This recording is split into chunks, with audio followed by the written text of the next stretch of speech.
Hi everyone, I'm Zehra. I was here last time. Just some fun facts about me. I'm a junior in a high school, so I sound depressed because I am.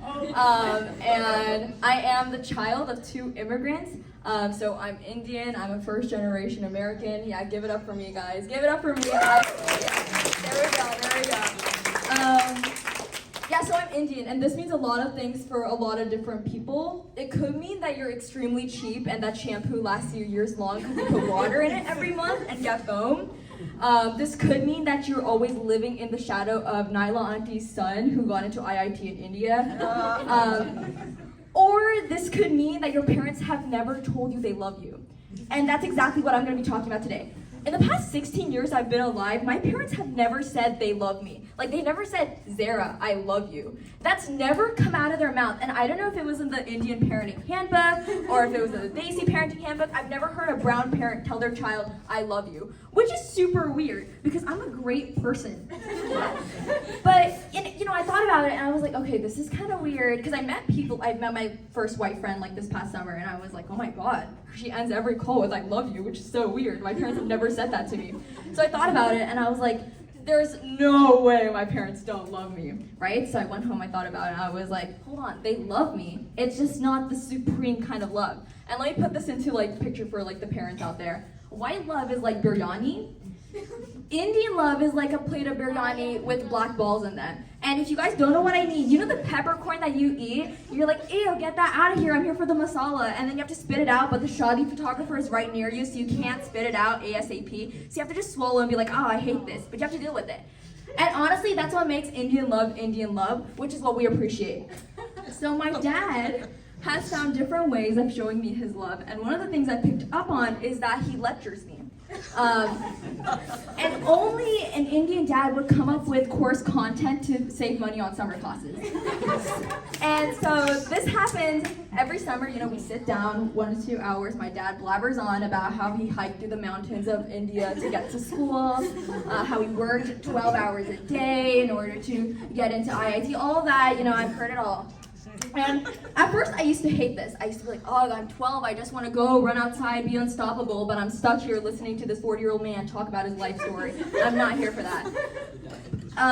But no, and then I realized that my dad's lectures are a true form of art for two reasons. One, I'm always somehow the one that initiates the lecture. It's always my fault that I triggered him to start talking.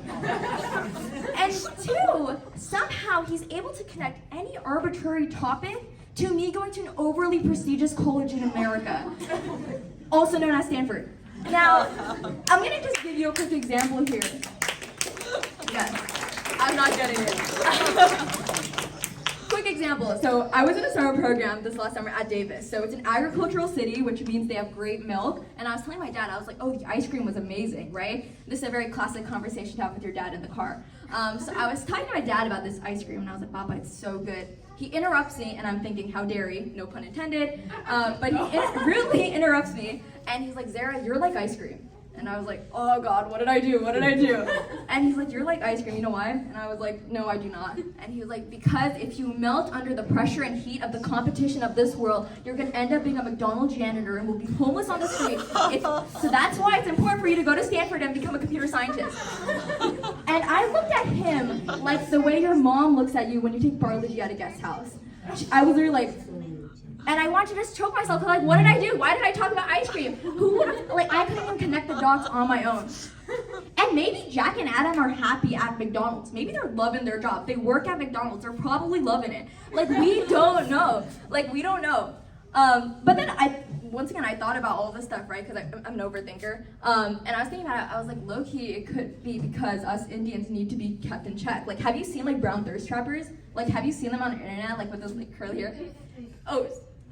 Anyway, we need someone to keep us in check, which is why it's so important.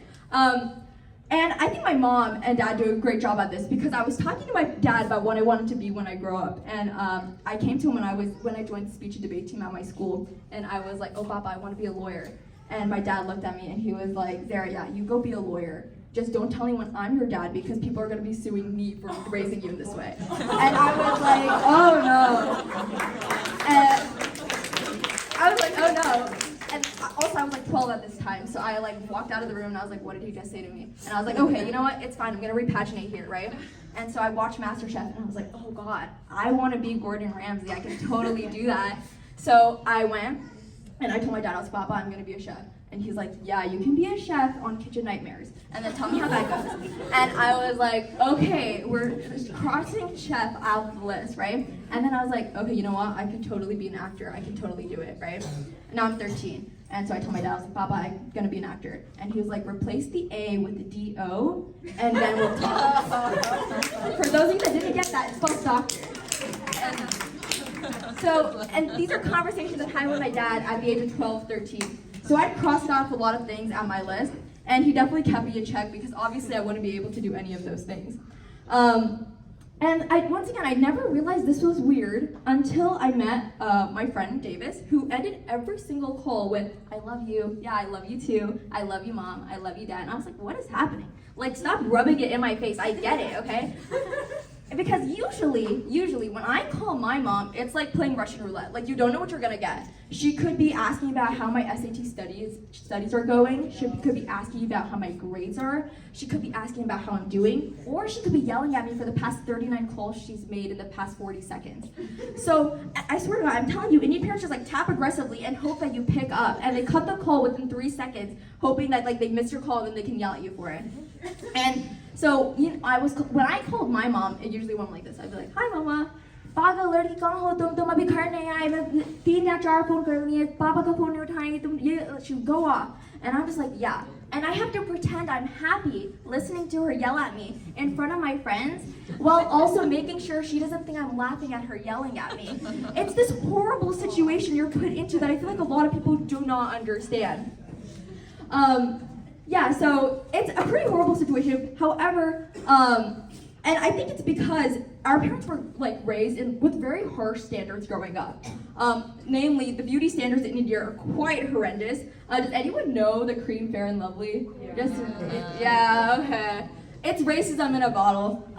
It's basically like bleach for your skin. You put it on your skin, you look like a ghost. It's basically what like I feel like my mom used.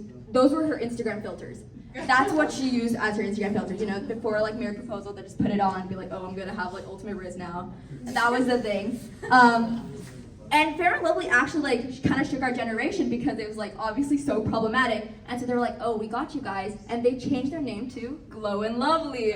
Oh my God, in 7 weeks, no one will be able to tell the difference between you and the moon. And that's actually how they advertise the cream. That's actually how it's advertised. But I think that is definitely a main problem. However, I want to talk about an issue that's like pretty near and dear to my heart specifically, and a lot of people in the audience. It's the fact that in Hollywood and Bollywood, they tend to show girls with glasses to be the most lame, pathetic, and boring people on the planet. We are not lame people. We can be funny people. Ritu is not a boring person. She's not unfun. I am not unfun. We are fun people. We can be funny people. We're not uptight. We don't all have a stick in our butt. We don't just like stare at books all day. We can be funny people. Like why does the entertainment industry not get that? They take off their glasses and they're magically a different person. No, I'm still the same person. I'm still ranting about you. Ranting about people talking about smack about girls in glasses. And I think it's a serious problem. You Belong With Me, Kal Ho Na Ho, Ye Jawani Hai Diwani, Job We Met. Like there's so many movies that just talk smack about people in glasses, and I think it's a serious issue that has to be addressed by our community. But I want to thank you all so much for being an amazing audience. And to my Indian fam out there, I love you all, even though your parents might not tell you that.